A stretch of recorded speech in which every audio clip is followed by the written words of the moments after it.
Doctor ortho Ayurvedic oil and capsule. अब दर्द भी घुटने टेकेगा। पीएम मोदी का रोम में भव्य स्वागत। इटली की प्रधानमंत्री मेलोनी बोली, रोम में आपका स्वागत है मेरे दोस्त। भारतीय समुदाय से भी मोदी हुए रूबरू। रांची जेल में महिला कैदी से यौन शोषण मामले में जांच शुरू। झारखंड राज्य विधिक सेवा प्राधिकरण ने किया बिरसा मुंडा जेल का दौरा। पीड़िता, आरोपित अधिकारियों और अन्य कैदियों से की पूछताछ। देहरादून में पेनेसी अस्पताल के इमरजेंसी वार्ड में लगी आग, 14 लोग झुलसे। शुरुआती जांच में पता चला कि एसी में शॉर्ट सर्किट।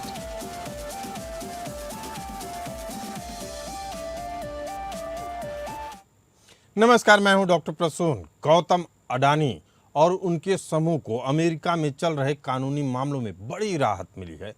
अमेरिकी न्याय विभाग यानी डीओजी और प्रतिभूति एवं विनियमन आयोग यानी एसईसी ने कई समझौतों और समीक्षाओं के बाद अडानी ग्रुप पर आरोपों को वापस लेने और हमेशा के लिए मामलों को बंद करने के लिए फैसला लिया है। आइए इस पूरे मामले को समझते हैं और फिर जानने की कोशिश करते हैं कि इस समझौते के मायने क्या हैं। आपको बता दें कि एसईसी यानी सिक्योरिटीज एंड एक्सचेंज कमीशन, जिसको प्रतिभूति और विनिमय आयोग कहा जाता है, यह अमेरिका का शेयर बाजार नियामक है, जैसे भारत में सेबी है। इसका मुख्य काम निवेशकों की सुरक्षा करना और शेयर बाजार में धोखाधड़ी को रोकना है। अडानी मामले में इसी विभाग ने बॉन्ड ऑफरिंग में निवेशकों को गलत जानकारी देने का सिविल केस फाइल किया था। अमेरिकी शेयर बाजार नियामक यानी एसईसी ने अडानी ग्रीन एनर्जी लिमिटेड के बॉन्ड ऑफरिंग से जुड़े धोखाधड़ी के सिविल आरोपों को सुलझाने के लिए समझौता किया। इस मामले में अडानी 6 लाख मिलियन डॉलर और उनके भतीजे सागर अडानी 12 मिलियन का नागरिक दंड यानी सिविल पेनाल्टी का भुगतान करके इस केस से मुक्ति पा चुके हैं। यह समझौता बिना दोष स्वीकार किए या इनकार किए के रूप में स्वीकार किया गया है, यानी तकनीकी रूप से अडानी ने आरोपों को स्वीकार नहीं किया है, बल्कि मामला खत्म करने के लिए जुर्माना भरा है।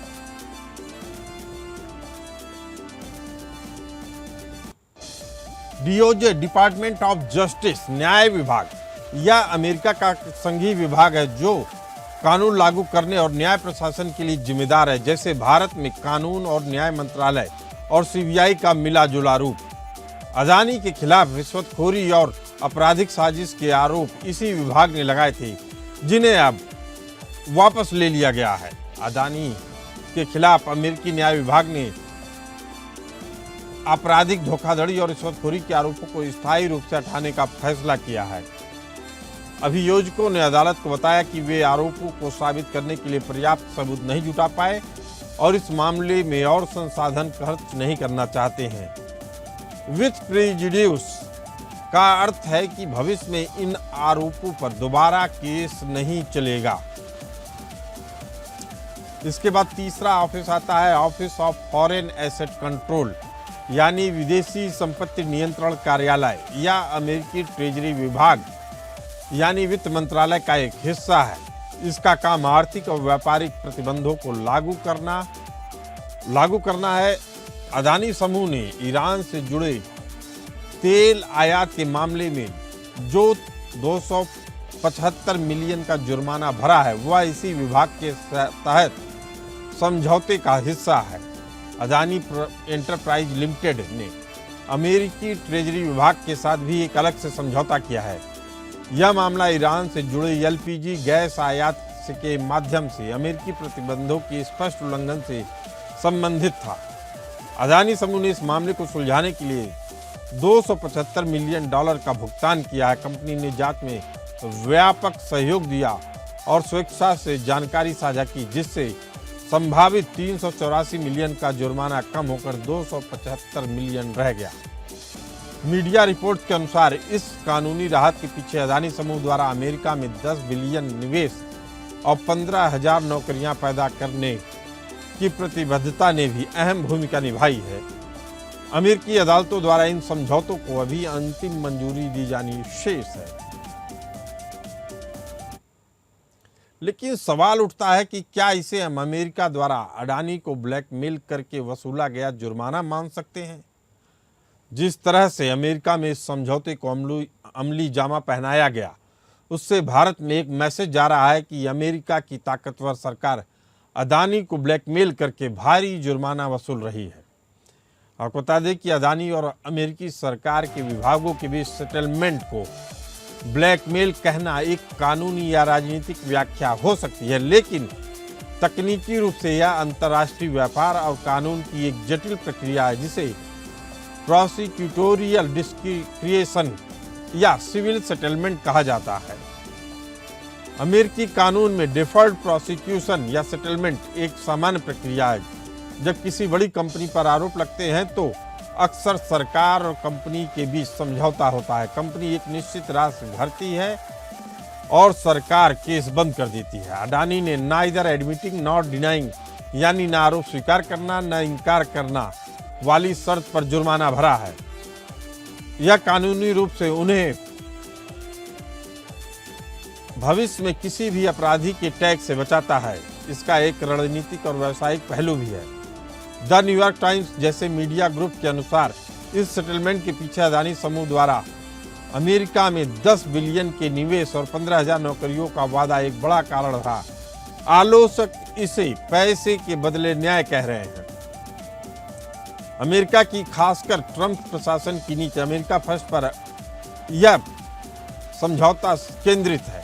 वहां की सरकार अक्सर ऐसे समझौतों को प्राथमिकता देती है जिससे उनके देश की अर्थव्यवस्था को बड़ा लाभ हो। विदेशी उद्योगपतियों पर लंबा और अनिश्चित कानूनी केस चलाया जाए ताकि वह जुर्माना भरने के लिए मजबूर हो। आपको बता दें कि भारत और अमेरिका के संबंध वर्तमान में बहुत महत्वपूर्ण है। अडानी समूह भारत के बुनियादी ढांचे का एक बड़ा हिस्सा नियंत्रित करता है। अडानी पर लगे आरोपों को पूरी तरह से वापस लेना भारत और अमेरिका के आर्थिक रिश्तों को मजबूत करने के संकेत के रूप में देखा जा रहा है। ईरान प्रतिबंधों वाले मामले में 275 मिलियन का भारी जुर्माना यह दर्शाता है कि अमेरिका अपनी प्रतिबंध नीति पर कोई समझौता नहीं करना चाहता, भले ही वह अन्य आरोपों को छोड़ दे। इसी मुद्दे पर चर्चा करने के लिए मौजूद हमारे साथ अर्थशास्त्री सीए विपुल कुमार जी और सीए मनीष टिबरवाल जी। आप दोनों मेहमानों का बहुत बहुत स्वागत है। विपुल जी, अमेरिकी न्याय विभाग का कहना है कि उनके पास पर्याप्त सबूत नहीं है। क्या यह एक कानूनी सच्चाई है या पीठ पीछे 10 बिलियन के निवेश और 15,000 नौकरियों के वादे के बहाने एक सुलझाया हुआ बहाना है जो सबूतों की कमी थी, या माना जाए कूटनीतिक समझौता? प्रसून जी, इसमें दोनों ही बातें हो सकती हैं। वैसे तो डिपार्टमेंट ऑफ जस्टिस ये कहता है कि जेन्युइन लीगल असेसमेंट हमने करा है, बट इसको भी डिनाई नहीं कर सकते कि जब ये असेसमेंट चल रहा था उसी असेसमेंट के दौरान ही न्यूयॉर्क टाइम्स ने जो हमें सबूत कहा है उसके हिसाब से उन्होंने कहा उसी हियरिंग के दौरान ही उन्होंने ये 10 बिलियन इन्वेस्टमेंट का भी प्रपोजल वहीं पे दिया था। पर डिपार्टमेंट ऑफ जस्टिस इसको डिनाई करता है कि उसकी वजह से हमने इनको कोई राहत नहीं दी है।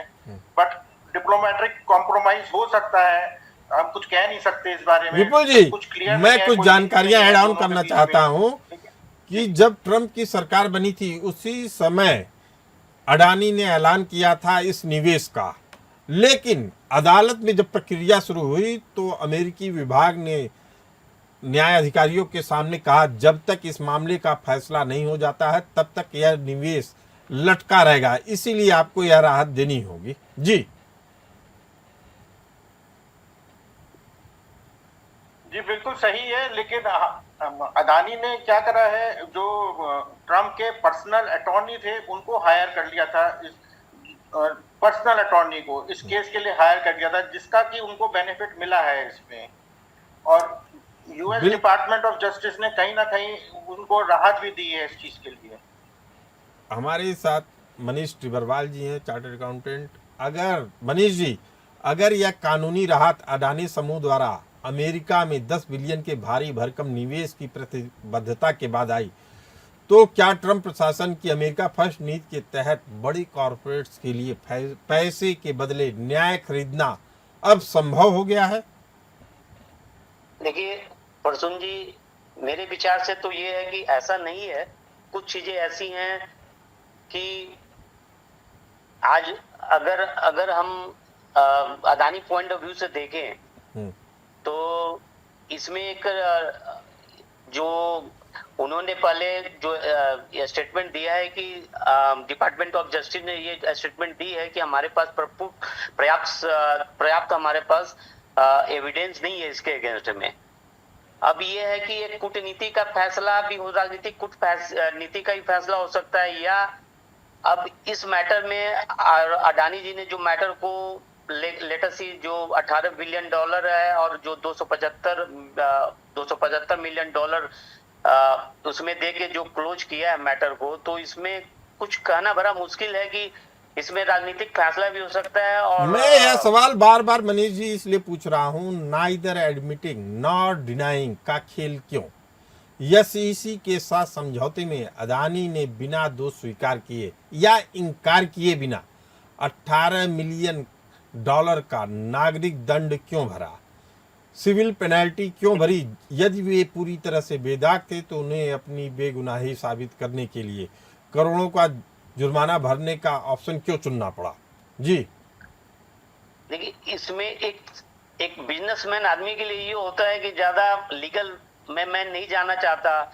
उसके पॉइंट ऑफ व्यू से इन्होंने ये सोचा कि मेरे को लेटेस्ट ही कि काफी दिनों तक कई केस चले और भी इनकी कई कंपनियां जो उस पर इम्पैक्ट आया है, वो भी एक बहुत बड़ा रीजन हो सकता है कि अगर बिना किसी दोषारोपण के या बिना किसी फ्यूचर में ये केस न उठे, उसके कारण ये भी एक रीजन हो सकता है कि चलिए मैं इसको एक केस को क्लोज करता हूं। तो उन्होंने केस को लड़ने के बजाय यहीं पर क्लोज करने की कोशिश की, वो भी एक रीजन हो सकता है। वो भी एक रीजन हो सकता है। विपुल जी, अमेरिकी अदालतों द्वारा आपराधिक आरोपों को हमेशा के लिए हटाने और भविष्य में दोबारा केस न चलाने की शर्त क्या अदानी समूह को अमेरिकी राजनीति और प्रशासन में आए बदलाव के कारण एक स्थायी सुरक्षा कवच है, जैसा न्यूयॉर्क टाइम्स भी बोल रहा है? बिल्कुल सही कह रहे हैं, ये बहुत बड़ा कवच है, बहुत बड़ी विक्ट्री है अदानी के लिए। इस कोर्ट के जो चार्जेस डिसमिस करे हैं, इसे ग्लोबल ऑपरेशंस अदानी के लिए और खुल गए हैं। यूएस में इन्वेस्टमेंट्स करना और यूएस से बिजनेस करना वो सब भी खुल गया है। तो एक बहुत बड़ी राजनीतिक जीत है अदानी के लिए। बीइंग वो बिजनेस में उसका ग्लोबल बिजनेस चल रहा है और इस तरीके के चार्जेस अगर लगते रहेंगे तो बिजनेस में कहीं ना कहीं हैम्पर करता है विपुल जी। लेकिन इसे विक्ट्री मानना अतिशयोक्ति नहीं है। 192 मिलियन के सौदे पर 275 मिलियन का भारी जुर्माना क्यों? अदानी समूह ने दुबई के सप्लायर से 192 मिलियन की गैस खरीदी थी, लेकिन ओएफएसी के साथ समझौते में उन्हें 275 मिलियन का जुर्माना भरना पड़ा। जो अमेरिकी विभाग है वह कह रहा है कि यह आप अनदेखी कैसे कर दिए, यह तो ईरान से लिया जा रहा था और आपको बहुत सस्ता मिल रहा था, आपको यह जांच करनी चाहिए थी। क्या यह जुर्माना और आर्थिक कूटनीति सख्त रूप से ब्लैकमेल और वसूली के आरोपों को हवा नहीं दे रहा है?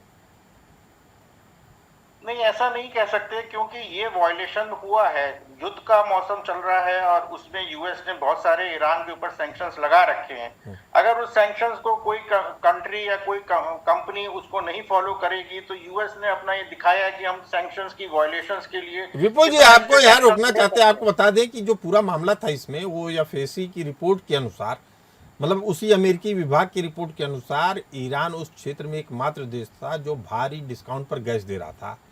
भारत की इतनी बड़ी इंफ्रास्ट्रक्चर समूह को ओमान और इराक के नाम पर मिल रहे सस्ते सौदे के रेड फ्लैग्स यानी चेतावनी के संकेत क्यों नहीं दिखे? वह पूछ रहा है अडानी से कि आप ओमान और इराक से ले रहे थे लेकिन असल में ईरान से आ रहा था, आपको खुद जांच कर लेनी चाहिए थी। क्या यह सचमुच अनजाने में हुई गलती थी या अमेरिका ने थोप दिया उसके ऊपर? नहीं सर, ये कह नहीं सकते अदानी की ये अनजाने में गलती थी, क्योंकि अदानी को बहुत सस्ते में वहां से ऑयल मिल रहा था। और जो दिख रहा है वो ये उन्होंने एक्सप्लेन करा है कि दुबई के सप्लायर से वो खरीद रहे थे, लेकिन इसको डिनाई नहीं कर सकते कि उनको नहीं पता होगा। तो उनको कुछ ना कुछ कमर्शियल बेनिफिट जरूर मिल रहा होगा, क्योंकि एक दो दिन की बात नहीं, है, कमर्शियल तो 18 बेनिफिट महीने मिल तक रहा ये था। काम चलता रहा है। उनकी गलती क्या है? अमेरिका की सीधे दखलंदाजी भी नहीं थी। दुबई के सप्लायर से इस डील में गैस ईरान की थी, खरीदार भारतीय कंपनी थी, बेच रहा था दुबई। सिर्फ इसीलिए कि अमेरिकी बैंकों के जरिए डॉलर में भुगतान हुआ, इसीलिए अमेरिका को इस भारी जुर्माने को वसूलने का अधिकार मिल गया। क्या यह वैश्विक व्यापार में अमेरिकी डॉलर की वित्तीय संप्रभुता का डरावना चेहरा नहीं है? बिल्कुल सही कह रहे हैं प्रसूत जी, ये बहुत ही डरावना चेहरा है। कोई अगर किसी करेंसी में ट्रेड कर रहा है और उस कंट्री से रिलेटेड भी नहीं है, तब भी उस पर सैंक्शंस लगाए जा रहे हैं, तो ये बहुत ही भयावह चीज है। इसको इसीलिए जो है मोदी सरकार की हमेशा से कोशिश रही है, आगे धीरे धीरे कोशिश ये जारी है कि रुपए में या किसी और करेंसी में ट्रांजैक्शंस करें, ना कि डॉलर में करें, क्योंकि बिजनेस का कितना नुकसान होता है। इस तरीके से अगर सैंक्शंस लगेंगे, उस कंट्री से कोई ट्रेड भी नहीं हुआ था, बस केवल डॉलर में ट्रेड हो रहा था, उसकी वजह से ये सैंक्शंस लगे हैं। तो आप आने बिल्कुल वाला सही कह रहे समय हैं प्रसूत जी। भारतीय कंपनियों के लिए फिर भी आर्म ट्विस्टिंग की बात कर रहे हैं, अदानी और अमेरिका के बीच हुए सेटलमेंट की। इस सेटलमेंट को क्या विन विन सिचुएशन के तौर पे देखा जाना चाहिए या ब्लैकमेलिंग के तौर पे?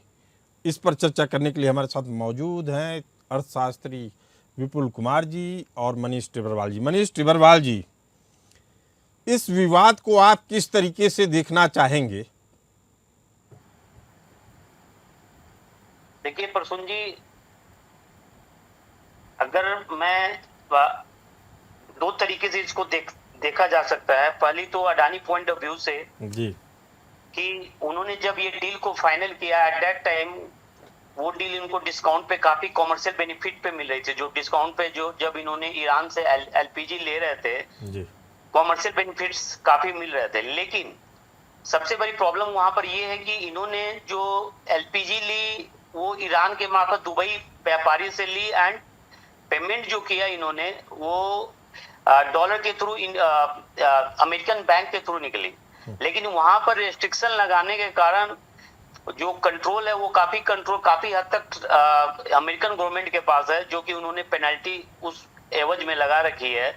तो एक बहुत बड़ा हिस्सा जो पेनल्टी का जो कंट्रोल है वो आई थिंक कि मेरे हिसाब से वो थोड़ा सा वो कंट्रोल नहीं होना मनीष चाहिए। टिब्बरवाल जी, क्योंकि अमेरिकी ट्रेजरी विभाग के अनुसार यह अनजाने में हुआ उल्लंघन था। यानी जब 275 मिलियन डॉलर ये अपने जुर्माने को स्वीकार कर लेते हैं अदानी, तब ये विभाग कह रहा है कि ये वास्तव में उनसे अनजाने में हुआ था।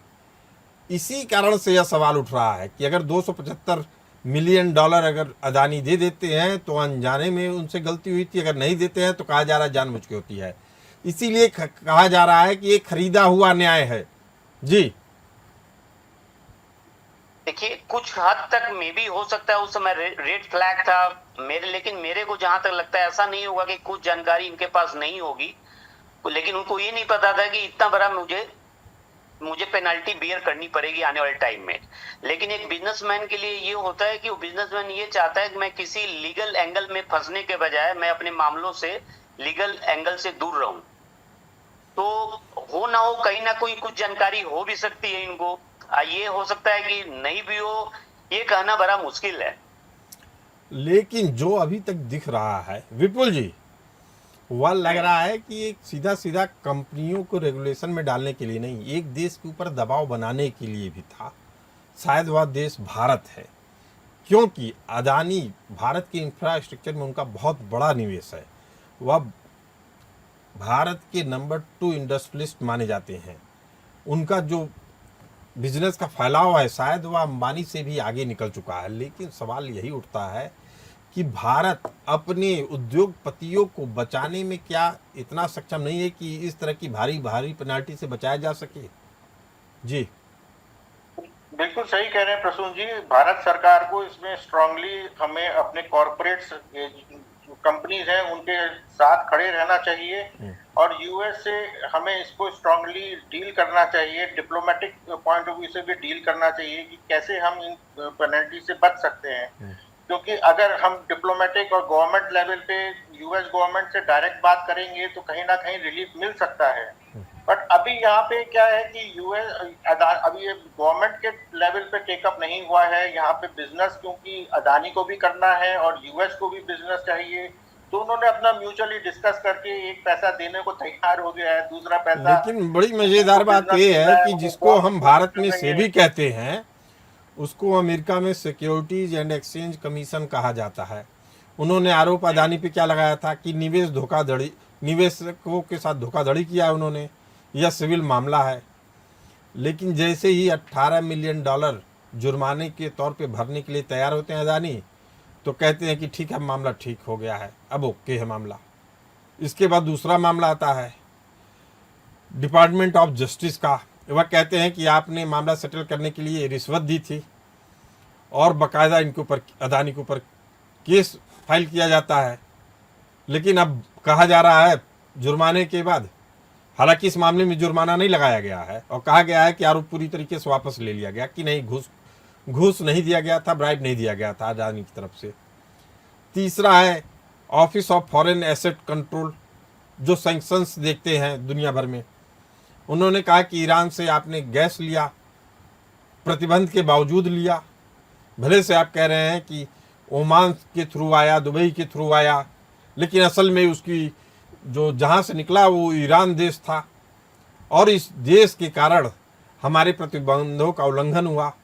192 मिलियन की डील थी, आपने जुर्माना ठोक दिया 275 मिलियन का।